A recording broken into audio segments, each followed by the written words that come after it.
Good morning बच्चों। आज हम पाठ 4 चतुर्थ पाठ यानी कि सुभाषितानी पढ़ेंगे। तो इस श्लोक का अर्थ को देखते हैं। आज हम पहला श्लोक देखिए। तपोबलम तापसानाम ब्रह्म ब्रह्मविदाम बलम हिंसा बल साधुनाम क्षमा गुणताम बलम।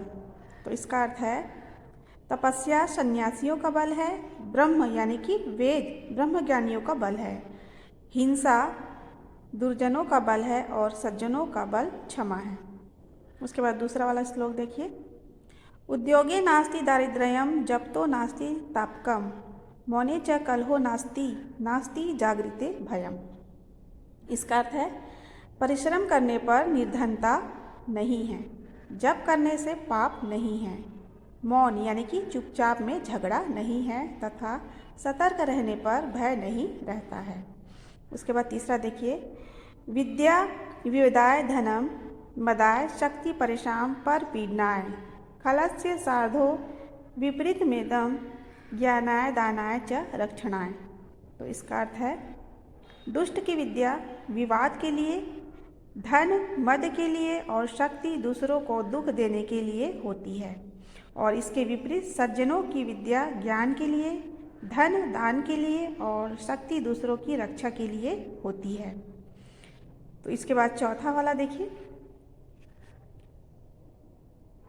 येषाम न विद्या न तपो न दानम ज्ञानम न शीलम गुणो न धर्मः ते मृत्युलोके भुवि भारभूता मनुष्य रूपेण मृगाश्चरन्ति।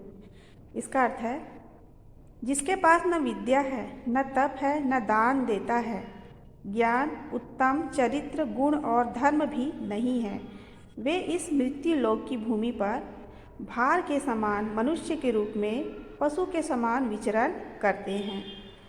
उसके बाद पांचवा देखिए। सुखार्थिना कृतो विद्या नास्ति विद्यार्थिना सुखम सुखार्थी वा तजेत विद्या विद्यार्थी वा तजेत सुखम। तो इसका अर्थ है सुख चाहने वाले को विद्या कहाँ, अर्थात सुख चाहने वालों को विद्या प्राप्त नहीं होती है, इसलिए सुख चाहने वाला विद्या प्राप्त करने की इच्छा त्याग कर देता है और विद्या प्राप्त करने की इच्छा वाला सुख का त्याग कर देता है। इसके बाद अगला है छिन्नो अपि रोहति तरु छिन्नो अप्युच्यते पुनश्चंद्रः इति विमृश्यन्तः सन्तः संतप्यन्ते न लोकेषु। इसका अर्थ है काटने पर भी वृक्ष बढ़ते हैं और क्षीण होने पर यानी कि घटने पर भी चंद्रमा पुनः बढ़ता है। इसी तरह संसार में सद्विचार करते हुए संत कभी भी दुखी नहीं होते हैं। उसके बाद अगला श्लोक देखिए।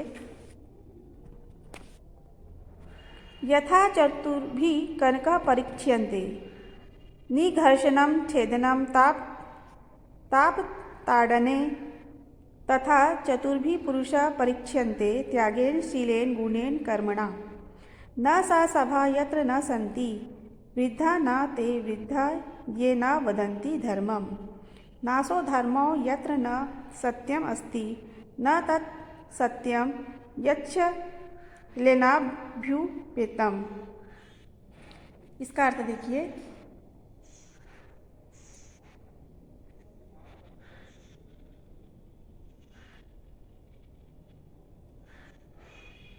इसका अर्थ है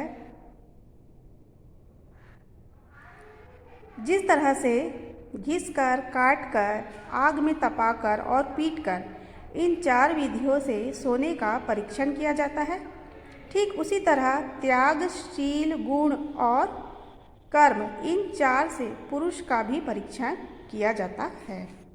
उसके बाद है अगला 8वां श्लोक देखते हैं। न सा सभा यत्र न सन्ति वृद्धा न ते वृद्धा ये न वदन्ति धर्मं नासो धर्मो यत्र न सत्यम अस्ति न तत् सत्यम यच्छ लेनाभ्युपेतम। इसका अर्थ है वह सभा नहीं है जिसमें वृद्ध यानी कि अनुभवी व्यक्ति न हो, वे वृद्ध नहीं हैं जो धर्म की बातें नहीं बोलते हैं। वह धर्म नहीं है जिसमें सत्यता ना हो। वह सत्य नहीं है जो छल कपट से युक्त हो। अगला, पुष्पे गंधम तिले तैलम काष्ठो अग्नि पयसि घृतम इक्षो गुणम तथा देहे पश्य आत्मनाम विवेकतः।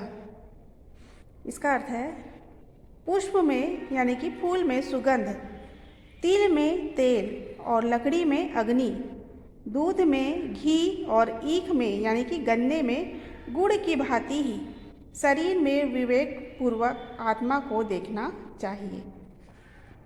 उसके बाद आखिरी वाला देखिए, सत्येन धार्यते पृथ्वी सत्येन तपते रवि सत्येन वाति वायुश्च सर्व सत्येन प्रतिष्ठितम। इसका अर्थ है, सत्य द्वारा पृथ्वी को धारण किया जाता है, सत्य द्वारा ही सूर्य चमकता है या प्रकाशित होता है और सत्य द्वारा ही वायु प्रवाहित होती है। सब कुछ सत्य में ही समाया हुआ है या प्रतिष्ठित है। तो ये आपके पूरे श्लोक के अर्थ हो गए। इसके बाद इसके प्रश्नों के उत्तर हैं, तो इसके जो प्रश्न उत्तर हैं वो मैं व्हाट्सएप में सेंड कर दूँगी। मैंने इसके सारे प्रश्नों के उत्तर इसमें ही लिख दिए हैं, इसको मैं सेंड कर दूँगी। तो ये आपका पूरा पाठ कंप्लीट हो गया है। अब अगले वीडियो में अगला पाठ का अनुवाद देखेंगे।